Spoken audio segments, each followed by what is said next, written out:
नमस्कार साथियों। काफ़ी दिन हो गया, हालांकि कंप्लीट भी हो चुका था, एक क्लास बचा था। आप लोग ये अपनी कमी में बताता हूँ, या किसी की भी जब अंतिम क्लास में काफ़ी टाइम लगता है। प्रोजेक्ट मैनेजमेंट में एक सिद्धांत होता है, लफ्ज़ हम लोगों को बताया गया तब जान पाएँ कि कोई भी किसी भी काम का 90% का जल्दी ख़त्म हो जाएगा, फिर अगला 95% भी उसी समय के अंदर ख़त्म हो जाएगा, लेकिन अंतिम 2 से 3% हम कहें कि उसको पूरा हो, समझो कभी न पूरा होता है। तो ऐसी कुछ स्थिति होती है। चलिए, कोई बात नहीं। So I think this will be your last class. Indian जलवायु हम देखेंगे। हम उम्मीद कर रहे हैं आप लोग सब अच्छे से तैयारी कर रहे होंगे, मेहनत से लगे होंगे, और ज़रूर ही 17 मार्च को पीसीएस का है एंड यूपीएससी सीएससी 26 में। ईश्वर की कृपा रही, आप लोग सब अच्छा करोगे, अपनी मेहनत करो। आइए देखना शुरू करते हैं। छोटा सा क्लास है, आई होप सो हम जल्दी देख लेंगे। जलवायु मौसम जलवायु में अंतर आप जानते हैं कि मौसम दिन प्रतिदिन की जलवायु वायुमंडलीय दशाएं हैं, और जलवायु का तात्पर्य यहाँ देखिए लिखा हुआ है कि जलवायु का तात्पर्य बड़े क्षेत्र में लंबी अवधि के लिए मौसम की स्थितियों और बदलावों के कुल योग से है। तो लगभग लंबी अवधि हो 30 साल से अधिक। और मौसम किसी भी समय किसी भी क्षण, अभी क्या चल रहा है, गर्म, शाम को क्या हो गया हल्का सा ठंडा, फिर ओसा पड़ने लगा, कोहरा, पाला, वर्षा, आंधड़, तूफान, ये सब मौसम है। इनके तत्व समान है, बस मानसून में क्षणिक चेंज होता है, इसमें क्षणिक बदलाव। तो वायुमंडलीय गतिविधियों में क्षणिक बदलाव मौसम है, और दीर्घकालिक बदलाव जलवायु है।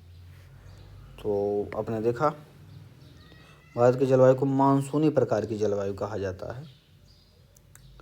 यह विशिष्ट है, इसमें दक्षिण पश्चिम, एक्चुअली जो भूमध्य का हम बात करते हैं ना, विषुवत रेखा के दक्षिण में जो पवनें चलती हैं, दक्षिण पूर्वी, यही इसको जब क्रॉस कर चुकी ITCZ क्रॉस आउट हो गए मई जून में, हम कहें कि उत्तर की तरफ खिसक जाता है।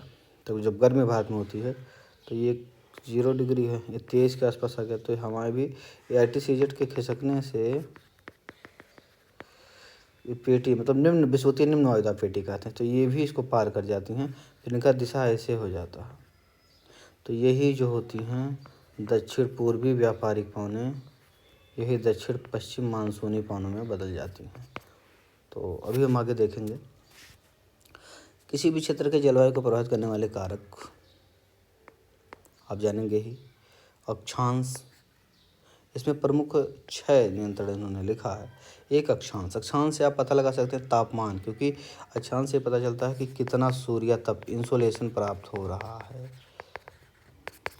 तो आमतौर पर भूमध्य ध्रुव की तरफ घटता। ऊंचाई, ऊंचाई मतलब ऊपर, अगर वायुमंडल ऊपर जाओगे तो वायुमंडल कम सघन होता चला जाएगा। क्यों? क्योंकि गुरुत्वाकर्षण के कारण। और एक और एरिया बढ़ता है। अगर किसी गोले को आप देखो तो जितना ही आप केंद्र से दूर जाओगे ना, तो टोटल एरिया में काफ़ी वृद्धि होती है। तो जो पार्टिकल्स हैं वो सब उतने ही हैं, तो इसीलिए तो कम सघन होता चला जाता है। दबाव और पवन प्रणाली तो है प्रेशर, ये टेम्परेचर से काफ़ी रिलेटेड है, प्रेशर।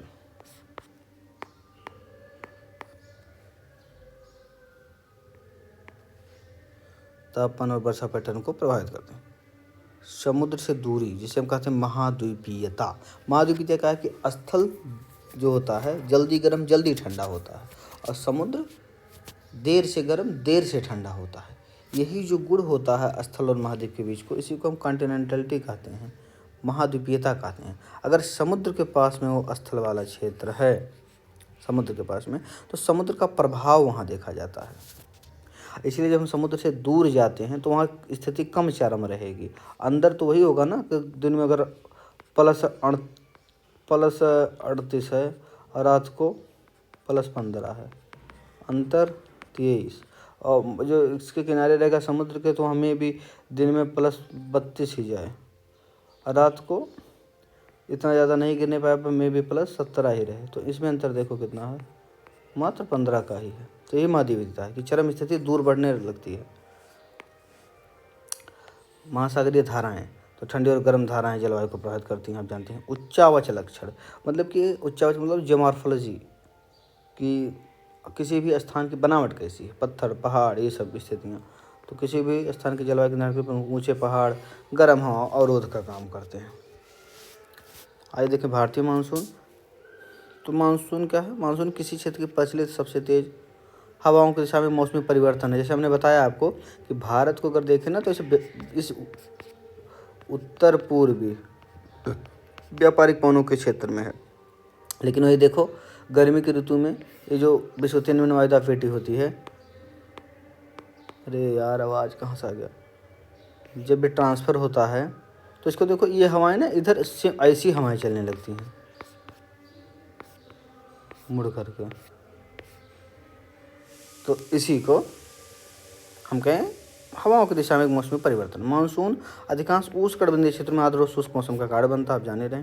मानसून का मौसम मुख्य रूप से 20 डिग्री उत्तर से 20 डिग्री उष्ण क्षेत्र में मनाया जाता है। तो आप तो जान ही गए कि इस क्षेत्र में कितना प्रभाव है। क्यों रीजन क्यों है 20 डिग्री उत्तर और दक्षिण? ये है ये विषुवत, कर्क, मकर। तो सूर्य यहाँ चमकेगा कब कब? मार्च और सितंबर। यहाँ रहेगा जून में, यहाँ रहेगा दिसंबर में। इसीलिए चेंज इसी के बीच में होता है। मानसून नाम है बदलाव। ITCZ आपको मैं बताया यही है, इसी को कहते हैं ITCZ। ITCZ inter tropical convergence zone, अंतर उष्णकटिबंधीय अभिसरण क्षेत्र। क्यों? देखो ये उष्णकटिबंध है, उत्तर वाला दक्षिण वाला ये दोनों का मिलाप यहाँ होता है, इसीलिए ITCZ कहते हैं। यहाँ पर निम्न दाब होता है। क्यों? क्योंकि व्यापारी पर दोनों तरफ से हवाएं आ रही हैं, यहाँ मिलती हैं ऊपर की तरफ उठती हैं। तो जब कोई चीज़ मिल के ऊपर की तरफ उठ रहा है तो यहाँ पर खाली क्षेत्र होगा ना एक तरीके से। अगर कुछ ऊपर से नीचे उतरे तो दबाव बढ़ेगा। तो इसलिए निम्न, इसलिए इसको कहते हैं विषुवतीय। आपको मैं पहले बताया विषुवतीय निम्न वायुदाब पेटी। तो वही ITCZ सूर्य की गति के साथ देखो उत्तर दक्षिण तरफ बढ़ता है। आगे बदलता स्थान मानसून की घटना में बड़ी है। वही जुलाई में सिंधु गंगा के मैदान पे और दक्षिण में मानसून का अनुभव होता है। आपको मैं बता ही चुका हूँ कि यही ट्रांसफर होकर भारत में आता है तो निम्न वायुदाब की पेटी बनेगी और जहाँ निम्न वायुदाब बनेगा वहाँ वर्षा होगी। मानसून बात के सिद्धांत तिब्बती पठार का गर्म होना। इसलिए जब पठार जब गर्म होता है तो जलधाराएं उत्पन्न होती हैं। जब ये जलधारा स्थापित हुई तो समझो भारत में मानसून आ गया। तो उस कहते हैं ना कि बड़ा कोरिलेशन है, अभी भी इस पर रिसर्च हो ही रहा है कि जो हमारी जेट स्ट्रीम है और मानसूनी पवने हैं ITCZ में क्या रिलेशन, कि पहले वो हटती है ये आती है, किसके पहुँचने से वो हटती है। तो इसको हिंद महासागर के ऊपर एक उच्च दबाव को उसका बनती है भारत में मानसून आता है। उष्णकटिबंधीय पूर्वी जेट स्ट्रीम भी कहा जाता है। तो भारत का मानसून दो प्रकार का आप जानते हैं, दक्षिण पश्चिम मानसून।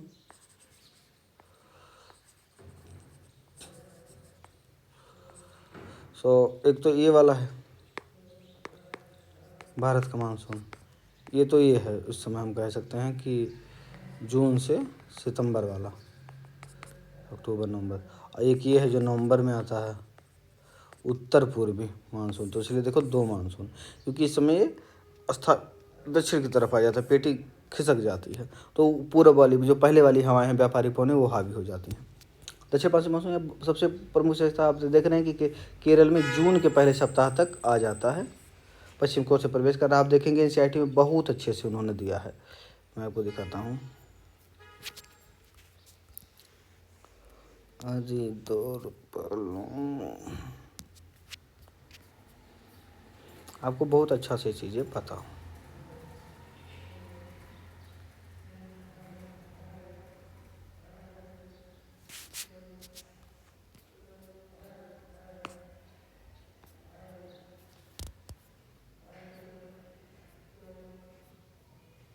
आपको डेट कितना दिन रहता है तो ये सब थोड़ा पता होना चाहिए एग्जैक्टली। देखो मानसून देख रहे हो, 1 जून को केरल में प्रथम सप्ताह है, केरल में आ गया है 1 जून को। फिर धीरे धीरे देखो 5 जून बढ़ रहा है, 10 जून को देख रहे हो कि मुंबई ही नहीं बल्कि यहाँ पटनम भी पहुँच चुका है। ऐसे 5 जून में देख रहे हो यहाँ 1 जून जब आप कहते हो तो यानी नॉर्थ ईस्ट में पहुँच चुका है कि किस तरीके से पवनें चलती हैं। 15 जून में हमारे लखनऊ की तरफ, 1 जुलाई में राजस्थान के कुछ एरिया में, फिर 15 जैसलमेर साइड में 15 जुलाई तक। तो आप कह सकते हो कि 1 जून से 15 जुलाई। तो कितने दिन में पूरे भारत को कवर करता है? 45 दिन में। ऐसे एक आंकड़ा मोटा मोटा पता रहना चाहिए कि 45 दिन लगते हैं पूरे भारत को कवर करने में भैया। और पूछोगे म्यांमार में देखो 25 मई को ही आ जाता है। आप समझ गए? तो ये आपकी कहानी कि भारत मानसून का भारत में प्रवेश। तो ये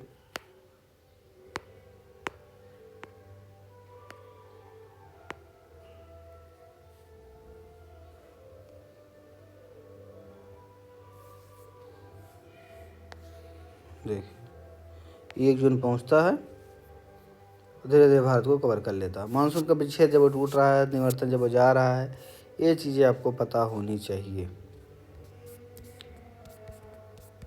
टेम्परेचर पे क्या इम्पेक्ट पड़ रहा है, लू सब दिया है। भारत में वर्षा देखो किस प्रकार से है। सबसे अधिक वर्षा यहाँ हो रही है और नॉर्थ ईस्ट में हो रही है। देखो जो मेघालय का मानसून नाम पढ़ते थे वहाँ देखो ये है, ये है। और इधर जो पश्चिमी तट पे होती है। और ये अंडमान निकोबार एरिया में भी भारी वर्षा, लक्षद्वीप में भी। तो ये सबसे ज़्यादा वर्षा के क्षेत्र 400 सेंटीमीटर से ऊपर। सबसे कम वाले ध्यान रखना केवल राजस्थान में ही नहीं है, यहाँ भी हैं, केरल वाले रीजन में भी, यहाँ भी। तो ये आपको पता होना चाहिए कहीं ना कहीं।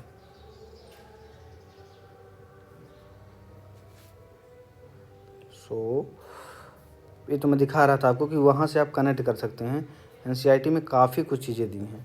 वर्षा का वितरण कैसे है ये पता करना भाई, कभी में भी यूपीएससी को मनसा आ जाए ना, क्योंकि अभी हम हिंदी के बारे में जो चर्चा करते हैं आप लोगों को नहीं याद रहता कि चैत वैशाख जेठ आषाढ़ सावन भादो कुआर कार्तिक अगहन पूस माघ फागुन। तो ये किसको बसंत कहते हैं, ग्रीष्म वर्षा शरद हेमंत शिशिर, एक क्रम पता कर लेना।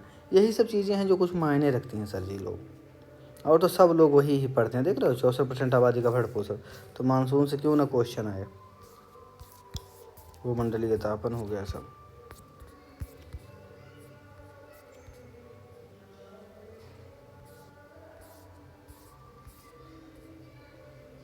तो मानसून को समझना, एक्चुअली एक क्वेश्चन उन्होंने 20 में पूछा था, हमने थोड़ा ट्रिक लगा के मार दिया था। तो हमारा गलत था, सही हो गया था। वो जो मैंने प्रोसेस माइंड में किया था वो दूसरे इसके संदर्भ में किया था, क्योंकि इसको मेरे को पता था अच्छे से। तो लेकिन देखो इसे कहीं कहीं माइंड काम आ जाता है। तो इसको भी पढ़ लेना कि मापा कहाँ जाता है तापमान, कहाँ कहाँ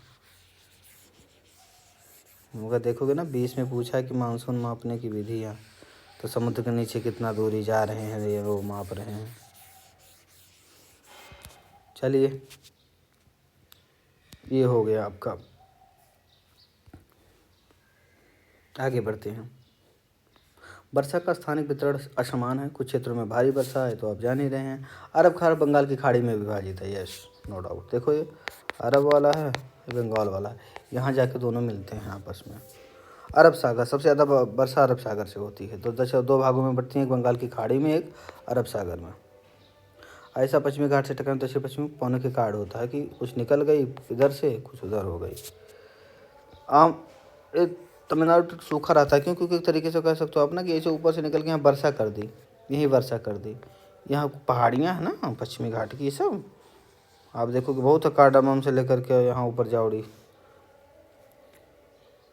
तो इन पहाड़ियों की वजह से यहाँ बारिश नहीं, वृष्ट छाया प्रदेश कह सकते हो, वहाँ नहीं होता है, इसलिए शुष्क रहता है। 2 कारण है क्यों? बंगाल की खाड़ी के समानांतर है तमिलनाडु तट पर पश्चिमी कोने और अरब सागर के बर्फ छाया। तो इससे तो इसलिए नहीं हो रहा है कि वृष्टि छाया प्रदेश में, और इससे इस अरब सागर वाले से नहीं हो रहा है कि इसके पैरेलल है, इसको टकराना चाहिए। तो कैसे घूम सकता है? या तो यहाँ बहुत जोरों का निम्न वायु दाब बन जाए तब, चूँकि समुद्रीय तटीय है उतना संभव नहीं है कि यहाँ निम्न वायु दाब बन जाएगा, क्योंकि गर्म होना चाहिए स्थल को, तब ये पौने घूमे। इसलिए जब कभी अगर चक्रवाती स्थिति बनती है तब ये पौने घूमती हैं वर्षा वाली, इसलिए यहाँ पैरेलल हो जाती हैं, इधर जाके घूमती हैं।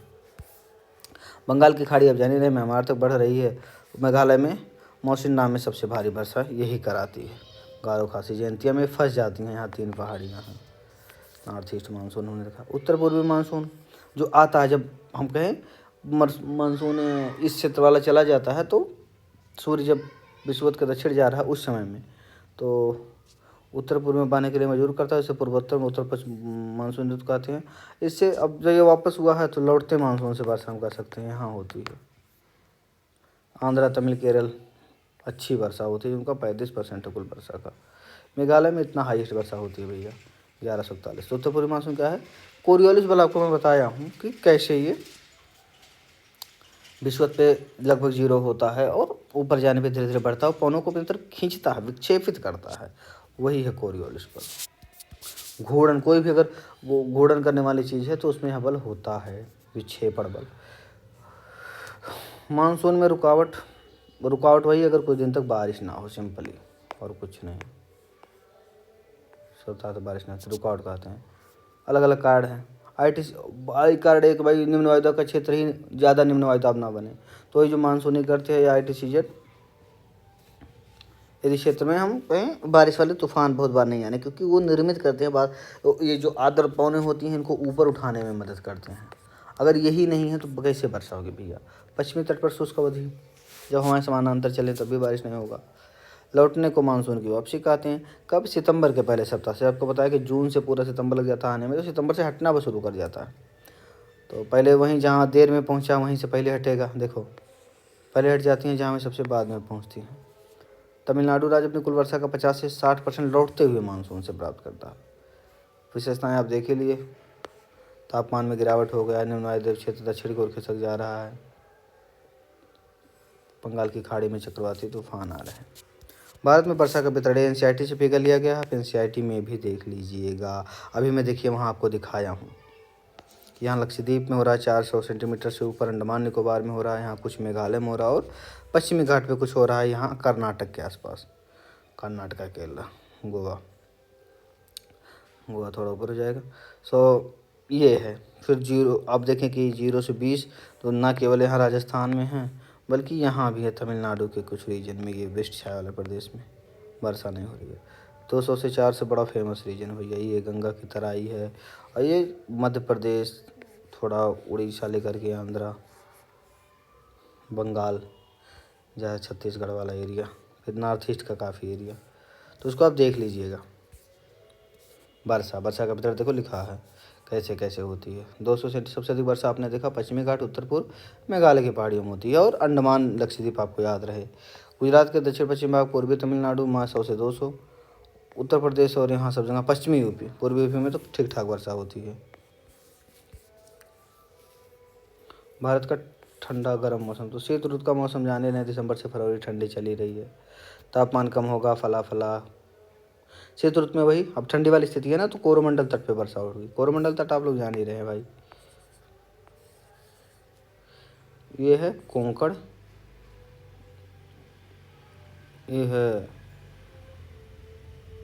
मालाबार, ये है कोरोमंडल, ये है उत्तरी सरकार। कुछ गलत तो नहीं हुआ?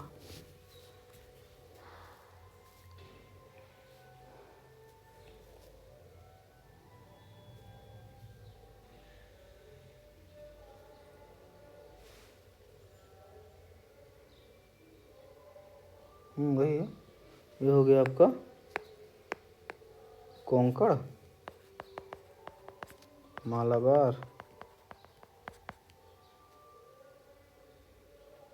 कोरोमंडल,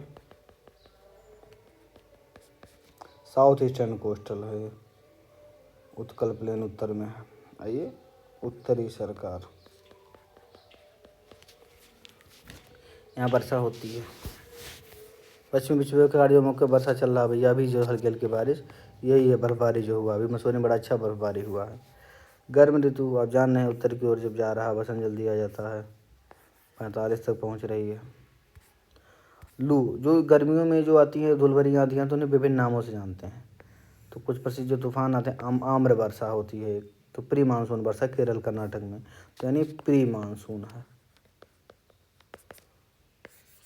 ब्लॉसम सावर, तो इसमें जो केरल आसपास क्षेत्र में काफ़ी के फूल, चेरी ब्लॉसम शायद है, इसे कहते हैं काफ़ी फूल। नारवेस्टर्स, बंगाल असम में भयानक तूफान, काल वैसाखी कहते हैं रीराम, तो ये खेती के लिए उपयोगी माना जाता है, चाय जूट के लिए। असम में बारदोई छीला कहते हैं असम में, तो नाम आप रखिएगा, असम में बारदोई छीला, बंगाल असम में काल वैसाखी। केरल आसपास क्षेत्रों में जो चेरी ब्लॉसम वाला काफ़ी के फूल खिल रहे हैं और आम्र वर्षा हो रही है। लू तो पूरा गंगा के घाट में चलता है, पंजाब से लेकर बिहार तक दमनकारी हवाएं लिखा। और देखो विश्व जलवायु को समझने के लिए आप लोगों ने हमसे रिक्वेस्ट किया कि कोपेन वर्गीकरण आता है, जो मोटे मोटे हम दुनिया में देखते हैं कि टेम्परेचर क्या करते हैं। तो आइए उसको देखते हैं। वर्गीकरण की जो कोपेन योजना है, वितरण और जलवायु के बीच घनिष्ठ संबंध की पहचान किया कोपेन साहब ने कि वनस्पति, कहा कि पेड़ पौधे जो होता है वो विशिष्ट अगर जलवायु हो तो ये नहीं देखेंगे भारत में है और पाकिस्तान में नहीं, नहीं, अगर वो जलवायु उनको वहाँ मिल गया तो दुनिया में वहाँ वो ज़रूर पाए जाएंगे। जैसे देखो पाम ऑयल, एक नाइजर नदी है नाइजीरिया पास, यहाँ फेमस है। और देखो यहाँ दक्षिण पूर्वी एशिया में भी है। क्यों? क्योंकि उसको जलवायु वहाँ मिल रही है, इसीलिए। तो ये कोपेन साहब का ये बड़ा हमका महत्वपूर्ण योगदान है कि उन्होंने रिलेट किया। तो यह तापमान और वर्षा के वार्षिक और मासिक औसत आंकड़ों पर आधारित है। 5 समूहों की पहचान की। आप लोग कहते हो कैसे याद करें, यार इसमें कुछ नहीं है भैया, अभी मैं आपको पूरा याद करा के ही दम लेता हूँ। अब देखो इसमें है ए मतलब सीधा समझिए गर्म वाला प्रदेश, उनका एच लिख देता हूँ, ABCD और क्या है BCDE और H, इतना है ABCDEH। सिंपल, आप कुछ तो ट्रिक बनाना ही पड़ेगा। H मतलब उच्च भूमि, हाई, ऐसे ले लो इसको, ट्रिक बना लो, हाईलैंड। तो उच्च भूमि से जो शीत अवस्था है, एक तो ये हो गया, एच का काम बन गया ना, उच्च भूमि तो ऊंचाई के कारण ठंडा, एच हो गया। अब ये मतलब उष्णकटिबंधीय गर्म वाला रीजन। तो शुरू करेंगे सबसे गर्म से, और एच माने सबसे ऊंचा भैया, सबसे ठंडा ही तो हो गया। तो उष्णकटिबंधीय, अगर उष्णकटिबंधीय क्षेत्र है तो यहाँ गर्मी होगी, तो गर्मी कैसे मापेंगे? ऐसे थोड़ी मापेंगे कि यहाँ सबसे गर्म ये है, नहीं। हम कहेंगे, अगर कोई आदमी कहेंगे इसका प्रवृत्ति गर्म है तो हमें बताएंगे कि अगर ये कितना भी ठंडा हो लेकिन इससे ज़्यादा ठंडा ही नहीं होगा, बाहर कितनी भी ठंडी हो, यानी कि गर्म प्रवृत्ति का व्यक्ति है। देखो यही लिखा है कि सबसे ठंडे महीने का औसत तापमान 18 डिग्री या इससे अधिक है, तो यानी सबसे ठंडा महीना उष्णकटिबंधीय में। अब देखो गर्म प्रवृत्ति बता रहे हैं, तो गर्म प्रवृत्ति में सबसे ठंडा महीने का औसत टेम्परेचर मोर देन 18 डिग्री, इसीलिए इसकी प्रवृत्ति उष्णकटिबंधीय या गर्म प्रकार की है। तो ए तो आप समझ गए। बी मतलब शुष्क जलवायु।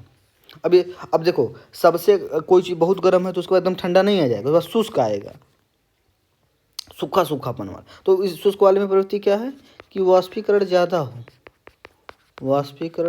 हो, किससे? वर्षण से। बस ये शुष्क का परिभाषा भाई, ये है शुष्क। अब देखो यही है, वाष्पीकरण वर्षा से अधिक है। अब आते हैं सी। अब देखो उष्णकटिबंध मैंने पढ़ा कि एकदम जहाँ पर काफ़ी ज़्यादा तापमान ज़्यादा है, क्योंकि सूर्य की किरणें लगभग वर्ष में 2 बार लंबवत पड़ रही हैं, तो वहाँ टेम्परेचर कितना हाई है। उसके बाद मैंने शुष्क की तरफ आया कि जहाँ वाष्पीकरण ज़्यादा है, वर्षा से ज़्यादा है, उसके थोड़ा दूर का क्षेत्र। फिर तीसरे पे आ गया गर्म जलवायु।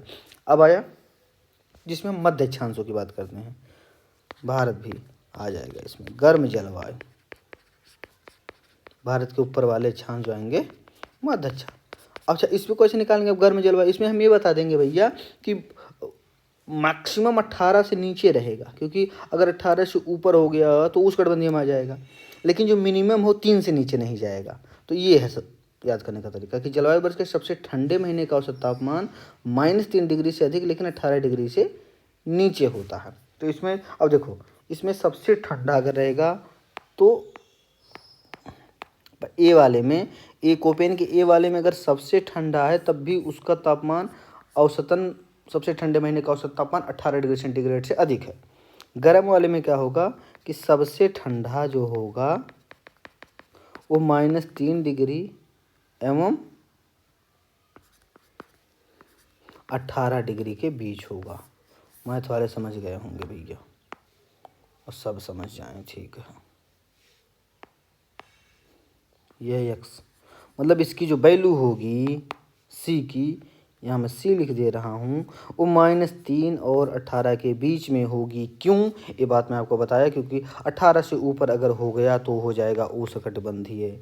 तो मिनिमम सबसे ठंडे महीने में जो मिनिमम होगा वो -3 से ऊपर ही रहेगा और मैक्सिमम 18 से नीचे ही रहेगा। सी भी समझ गए? तो आप समझे ना, उष्णकटिबंधीय समझ गए कि सबसे ठंडा 18 से अधिक। बाद में आया शुष्क, तो शुष्क में देख लिया भाई वाष्पीकरण ज़्यादा होगा 68 से बस। गर्म जलवायु आई ये। अब आते हैं डी। डी क्या कह रहे हैं? डी है गर्म जलवायु हो गया ना, अब आएगा शीत बर्फवन जलवायु। शीत बर्फवन, तो अब ये कैसे निकालेंगे? देखो हमेशा हम ठंडे का यूज कर रहे हैं, तो शीत बर्फवन। इसमें भी क्या होगा? इसमें होगा सबसे ठंडा होगा जो वो इससे कम रहेगा, -3 डिग्री सेंटीग्रेड से। मतलब अब अगर इसके ऊपर चला गया सबसे ठंडा वाला तो इस गर्म में आ जाएगा। यही आपको श्रेणी समझना है कि कैसे उसको क्रमागत रूप से सेट किया गया है। अब देखो -3 से अगर ऊपर चला गया तो इसमें आ जाएगा। अब सबसे ठंडा होगा जो -3 डिग्री सेंटीग्रेड से कम होगा, उसे शीत बर्फवन जलवायु कह रहे हैं। और ई आता है, उसको कहते हैं हम ठंडी जलवायु।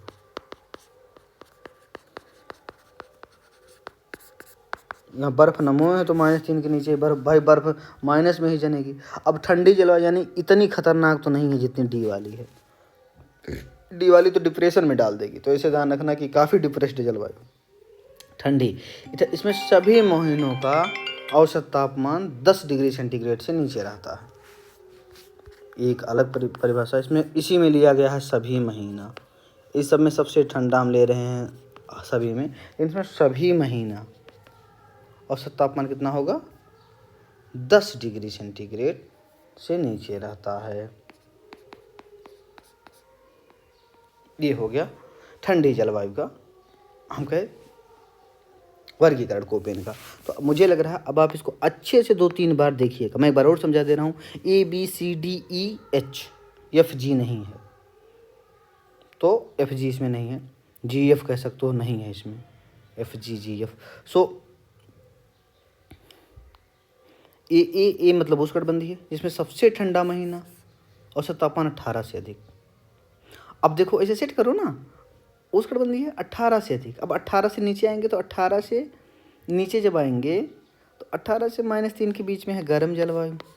अगर इसी बीच में और सेट करना है कि 18 से और एक सीढ़ी नीचे जाओगे तो 10 मिलेगा। तो अगर 10 से नीचे हम रहेंगे तो ठंडी जलवायु, ये ई वाला प्रकार है, ठंडी जलवायु। और उसके बाद में 18 से -3 से नीचे जाएंगे तो शीत बर्फवन जलवायु।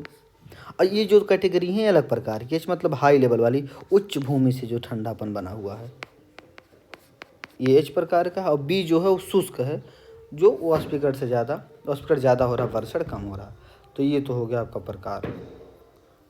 ये देखो कुछ देख लेना, पीसीएस में मे भी एग्ज़ाम में आता है शायद। पीसीएस में मैं कुछ एग्जामों में देखा हूँ, पीएससी में तो काफ़ी कम देखा। मैं ये तो आपको बता दिया हूँ, ये मतलब उष्ण, अगर कहीं ए देखोगे तो उतना मतलब हो गया उष्ण। बी देखोगे उसका मतलब शुष्क, सी देखोगे उसका मतलब गर्म, डी देखोगे उसका मतलब सबसे ज़्यादा ठंडी वाली, बर्फ़ वाली ठंडी। ई देखोगे उसका मतलब कि बस ठंडी है, शीत बर्फ़ वाली नहीं है, शीत बर्फवन जलवायु, ये मतलब ठंडी वाली है। और एफ का मतलब उच्च भूमि, हाईलैंड से इसको बोलते हैं। देखो हाईलैंड लिखा। अब देखो उसमें वर्गीकरण भी कर दिया, शीत जलवायु बस शीत। अब देखो यहाँ लिख दूँ मैं उच्च भूमि, इसका तो वर्गीकरण ही नहीं चाहिए, इसमें वाष्पीकरण अधिक हो।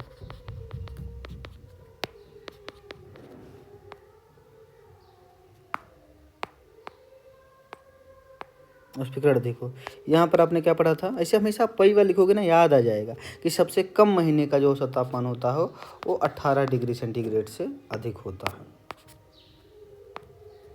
18 डिग्री सेंटीग्रेड से अधिक होता है। ये शुष्क जलवायु, शुष्क वाले वाष्पीकरण अधिक होगा। अब ये देखो सी वाला या मध्य अक्षांशीय, जिसको हम कोष्ण शीतोष्ण कह रहे हैं, इसमें क्या होता है कि सबसे ठंडा, यहाँ तो सब में लिखना पड़ेगा सबसे ठंडा। यहाँ भी अगर सबसे ठंडा भी होगा लेकिन वो -3 और 18 के बीच होगा। जो शीत वाली स्थिति में यहाँ भी वही सबसे ठंडा -3 डिग्री सेंटीग्रेड से कम होता है। अब ये वाले में देखो कि सभी महीने, इसी में आता है सभी, सबसे नहीं सभी महीने का औसत तापमान 10 डिग्री सेंटीग्रेड से कम होता है।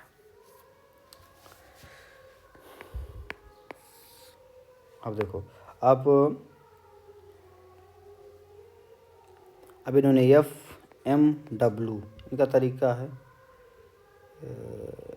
वर्ड डिफाइंड है, कूट अक्षर, इसका मीनिंग तो होगा भाई, यम में देखो, यम मतलब मानसून, आद मतलब वेट, ऐसे इन्होंने बनाया हुआ है।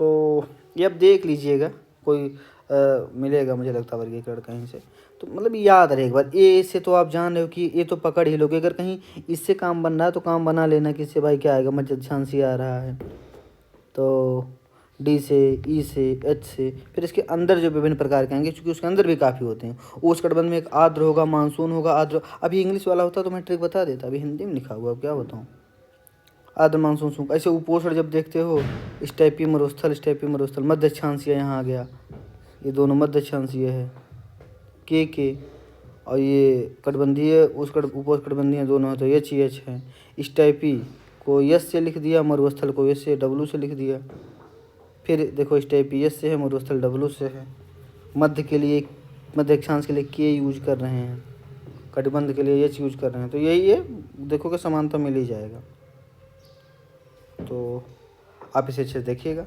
हिमाच्छादित उच्च भूमियाँ हैं, परमाफ्रॉस्ट वाली स्थिति आप समझ सकते हैं। ये टुंड्रा शीत जलवायु में आता है, टुंड्रा और ध्रुवीय हिमटोपी, सही अर्थों में यहाँ कुछ गर्मी नहीं होगी भाई, जब 10 से कम होगा तो क्या गर्मी होगी, सदैव हमसे ये भी रहता है। सो होप सो बेहतर तरीके से आप पढ़िए, किसी प्रकार का कोई प्रश्न अगर हो कुछ भी तो आप लोग बताएं, तो गौरव भाई या उससे संबंधित लोग मेरे को बताएंगे, तो हम उस पर पुनः चर्चा करेंगे। आप सभी को ऑल द बेस्ट, ईश्वर करें आप सभी सेलेक्ट होकर के आएँ, हमसे मुलाकात होगी, मैं आप लोगों से यूपी में मिलूँगा, जितना भी मेरे से जो भी जब हो सकेगा मैं हमेशा प्रयास करता हूँ कि प्रदान किया जाए। आप अगर उस कुछ भी सीखने में सक्षम हो पा रहे हैं तो मेरे लिए बहुत बड़ी बात होगी। ज़रूर आप लोग ईमानदारी से मेहनत कीजिए, क्योंकि आप जानते हैं कि कर्मण्येवाधिकारस्ते माँ फलेषु कदाचन माँ कर्म फल हेतुर्भुः माँ ते सत्तु कर्मणि। तो ईश्वर ज़रूर आपको आगे बढ़ाएंगे, उनमें विश्वास रखिए, अपने मेहनत पर विश्वास रखिए, आप ज़रूर सफल होंगे। इसी के साथ जय हिंद, जय भारत।